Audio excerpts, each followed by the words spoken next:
ಗೊತ್ತಿರ್ಬೋದು, ನಿಮ್ಮೆದುರಿಗೆ ಬೆಳೆದಿದ್ದಾರೆ ಅವರು.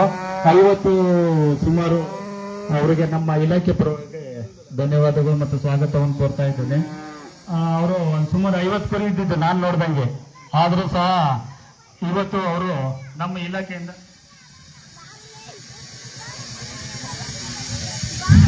ಇಲಾಖೆಯಲ್ಲಿ ಏನೇನು ಸಿಗುತ್ತೆ ಎಲ್ಲ ಸೌಲಭ್ಯ ಸಹಾಯಧನ ತಗೊಂಡ್ರು ಮತ್ತೆ ಅದಕ್ಕೋಸ್ಕರ ಕೆಲಸ ಮಾಡಿ ಮತ್ತೆ ಅದನ್ನ ಪ್ರಚಾರ ಪಡಿಸ್ತಾ ಇದ್ದಾರೆ. ನಮ್ಗೆ ಆಕ್ಚುಲಿ ಹೇಳ್ಬೇಕಂತಂದ್ರೆ ಈ NLM ಯೋಜನೆಯನ್ನ ನಮ್ಗಿಂತ ಹೆಚ್ಚಾಗಿ ಅವರು ಅನುಷ್ಠಾನ ಮಾಡ್ತಾ ಇರೋದು ಅಂತಂದ್ರೆ ದೊಡ್ಡರಾಜು ಅಂದ್ರೆ ಅತಿಶಯ. ಓಕೆ, ಕ್ಷಮೆ ಇರಲಿ, ನಾವು ನಮ್ಮಿಂದ ಸ್ವಲ್ಪ ತಪ್ಪಾಗಿದೆ.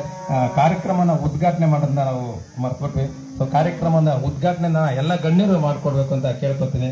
ನಮ್ಮ ಜಯಚಂದ್ರ ಸಾಹೇಬರು ಮತ್ತೆ ಎಲ್ಲ ಗಣ್ಯರು.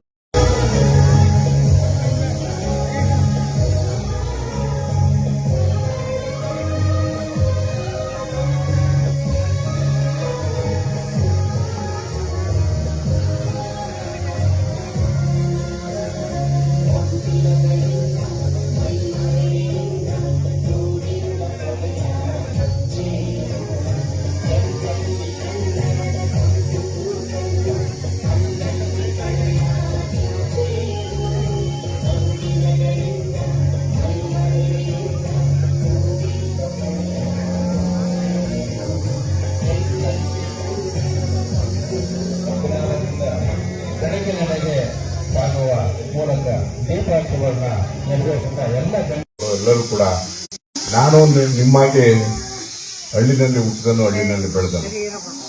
ನನಗೆ ಅತ್ಯಂತ ಪ್ರಿಯವಾಗಿರ್ತಕ್ಕಂಥ ಒಂದು ಕಾರ್ಯಕ್ರಮ ಆಗಿತ್ತು ಅಂತ ಹೇಳಿದ್ರೆ, ನಾನು ಡಿಗ್ರಿ ಓದ್ತಾ ಇರಬೇಕಾದ್ರೂ ಕೂಡ ರಜಾ ದಿನಗಳಲ್ಲಿ ನಾನು ಊರಿಗೆ ಬಂದಾಗ ದನ ಕಾಯೋದು, ಕಸ ಎತ್ತೋದು, ಇದು ನನಗೆ ಅತ್ಯಂತ ಪ್ರಿಯವಾಗಿದ್ದಂಥ ಕಾರ್ಯಕ್ರಮಗಳು.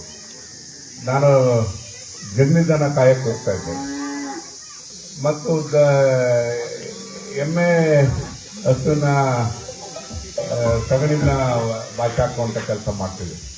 ಅದೇನೋ ಅವಿನಾಭಾವ ಅಂತ ನನಗೂ ಮತ್ತು ಈ ಪ್ರಾಣಿಗಳಿಗಿರ್ತಕ್ಕಂಥ ಮತ್ತು ಕೃಷಿಗಿರ್ತಕ್ಕಂಥ ಒಂದು ಅವಿನಾಭಾವದ ಸಂಬಂಧ. ಬಹುಶಃ ಎಲ್ಲ ಒಂದು ಕಡೆ ನಾನು ಅದನ್ನು ಜೀವನದಲ್ಲಿ ನಾನು ಮರೆಯಕ್ಕೆ ಹೋಗಲಿಲ್ಲ.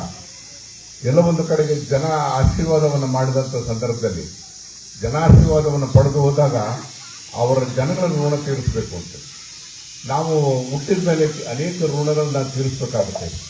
ತಂದೆ ತಾಯಿಗಳ ಋಣ ತೀರಿಸಬೇಕಾಗ್ತದೆ, ಹುಟ್ಟಿದ ಊರಿನ ಋಣ ತೀರಿಸಬೇಕಾಗ್ತದೆ ಮತ್ತು ಸಾರ್ವಜನಿಕ ಜೀವನದಲ್ಲಿ ಇರ್ತಕ್ಕಂಥವ್ರು ನಾವು ಯಾರನ್ನ ಋಣ ತೀರಿಸಬೇಕು ಅಂತ ಹೇಳಿದ್ರೆ ಜನರ ಋಣವನ್ನು ತೀರಿಸ್ತಕ್ಕಂಥ ಕೆಲಸವನ್ನು ಮಾಡಬೇಕು.